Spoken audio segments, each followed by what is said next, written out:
Good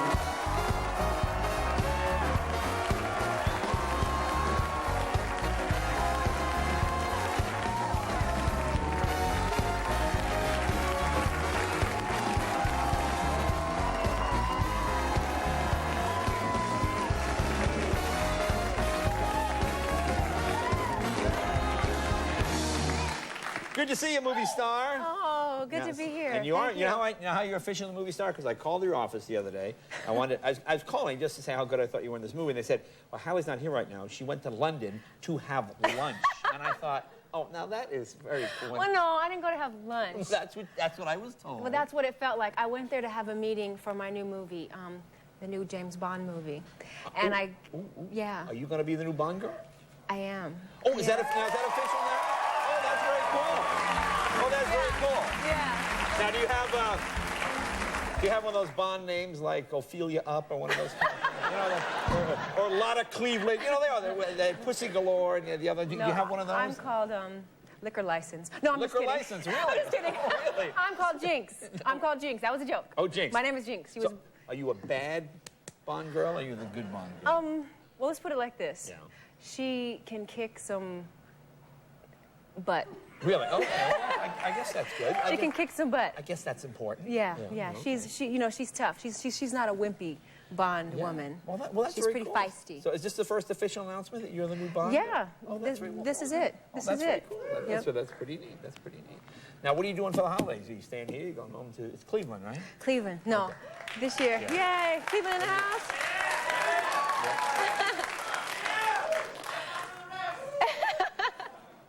What are you going to do? I'm going to actually stay here. And I'm going to cook. You're going to cook? Again, yes. You don't cook. I do. How do you know? Have you been over? No, I've invited you. How many times have I invited you, You'll never meet a man because you can't cook. How would you know? You told me. You never come over. You said I didn't come over because you can't cook. I can cook now. I'm married, so I can cook now. Really? You can, I've learned to cook now. Really? I cooked Thanksgiving dinner. You made a turkey? I did. I did. I made the turkey and all the fixins. And fixins? Did you go to Roy Rogers Salad Bar? They had the fixins?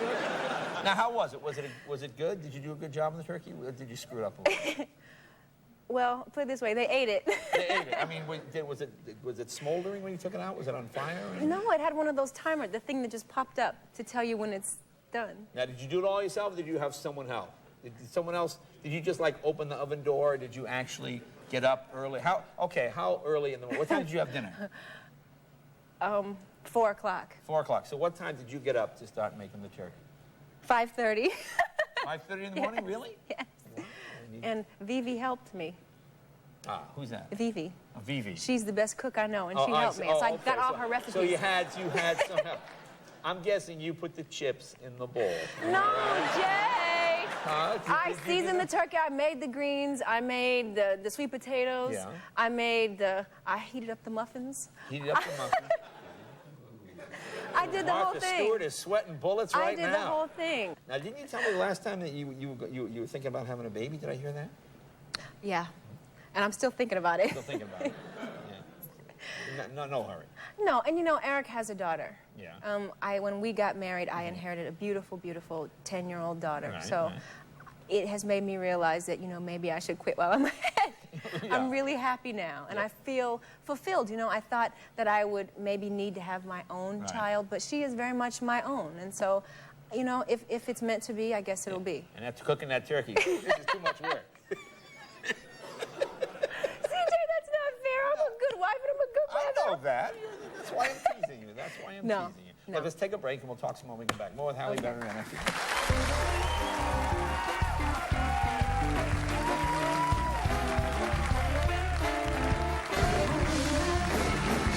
Welcome back, calling with Halle Berry. The new movie is Monsters Ball, and just a little while ago, you got a Golden Globe nomination, huh? Just found out. Oh, that's very exciting. Thank you. Nobody has seen this movie yet, and it's... No, it doesn't open here in L.A. until the day after Christmas, and then wide around the rest of the country, and also New York the day after Christmas, and then wide in January. Not really a Christmas movie, but...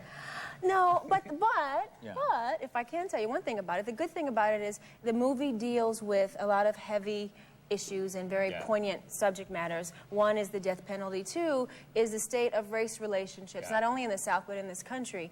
But by the end of the movie, these two characters, the character that Billy Bob Thornton plays and the character that I play, are such polar opposites. And the beauty of this movie is, I think, is by the end of the movie, these two people who would otherwise just assume kill each other fall in love. And it turns out to be a hopeful movie about don't give the whole thing away. About what the color of love is. But it's hopeful. It really is. It is. And it very much mirrors what's happening in the world right now. Yeah. You know, when the unthinkable happens, like with the World Trade Center, the unthinkable happens, and we as Americans have been finding a way to deal with it and find the hope at the end of the tunnel. That's sort of what happens in this movie. Yeah, well, it really does. And the thing I thought, now you did this movie with no makeup, right?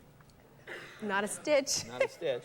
And speaking of not a stitch, I said to myself, at what point in your life did you ever think you would wind up doing a nude scene with a white guy named Billy Bob? Without a stitch of makeup? well, it is, though. It just kind of... You know, Jay, now that you put it that way, I never thought about it. I never thought I'd be doing that. Well, I mean, but it was great. I see why you got the nomination, because I thought this is... Because, I mean, I was telling you about this, and it's true. You're really a beautiful woman. You're in a lot of good movies. But this is, like, really... actress stuff. I mean, forget the beautiful and all that. I mean, it was just really just a wonderful job. And thank you. When you're doing these scenes, and they're pretty gritty nude scenes, they're pretty realistic. When you say, I mean, it's not salacious. I'm not. Although it was pretty good. But I mean. So you liked it? I loved it. I thought she was really good. So, what is Eric now? Your husband? I'm going off to work. How does that work? Was it tricky? Because I know you don't really. This is the first time you ever done anything like this. Yeah, this is the first time, and luckily I'm married to a very secure man. Yeah. But what I did do, I felt it was only fair that I asked the studio to give a screening just for Eric, so that he could. I didn't think it would be fair the night of the premiere to have him see it for the first time and then have people say, "So, what do you think?" So I thought he should go and he should see it out of respect for him, and he did. And honestly. He really didn't like it too much. Well, yeah, it must be a little... I mean, he didn't like I think it's hard to watch. I mean, he's a red-blooded man, and I don't think any red-blooded man really wants to see his wife like that. But the beauty was is at the end of the movie, he was able to say, you know, I'm proud of you. You took a risk, and no matter what people think or don't think about it, you followed your heart, and you did something. Now, where were you? Were you sitting next to him? Were you, like, in the back? I was behind him. Oh, we sat behind him? Behind him, because I needed to see his every move. I needed to be like, and he did, after the scene, he did excuse himself for about 5 minutes. Oh, he left? He left. Oh. Probably to throw up. I don't know what he did. Or he could have gotten excited like me, but you don't know. No. No, you don't know. Does Mavis know you got excited? Well. Because he was far from excited. Well, trust me, he was not excited at all.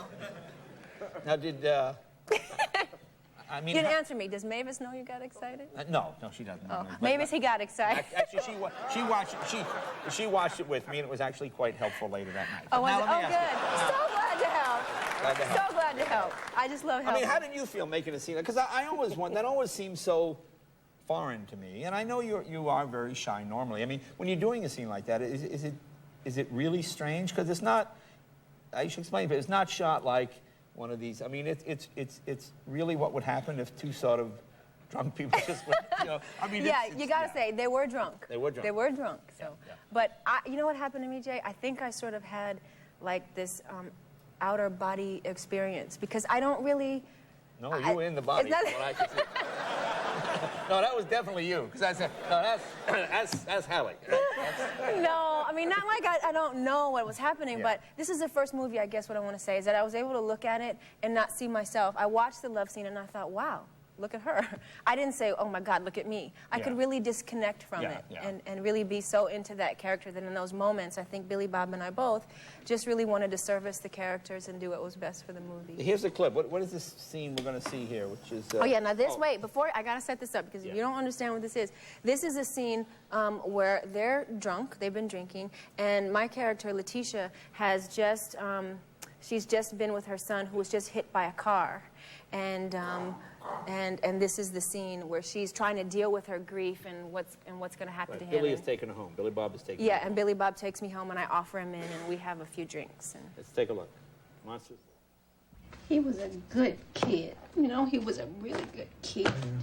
He was so good. he loved me. He really loved me. I understand. He was so fat. You saw how fat he was. I don't care what I brought in this house. He just eat it up. I don't care what it was I brought in here. I bring some Popeye's chicken. That boy eat the whole thing before I even get a chance to get me a bite of the chicken. He just eat all. He would eat his little ass off. You ain't never seen nobody eat like. He would eat candy, gumballs. He made me take him over up there to the Super Kmart. Yeah. And he put them quarters in that gumball machine. Yeah. He had to wait till he get the red gumball. He always had to get the red gumball. Well, it's just a wonderful job. It's called Monsters Ball with Billy Bob Thornton, equally as good. It opens at 26. You know, I think it's the best thing you've ever done. Just a wonderful job. I know you have to go. Halle Berry, be right back with Bob Marley right after this.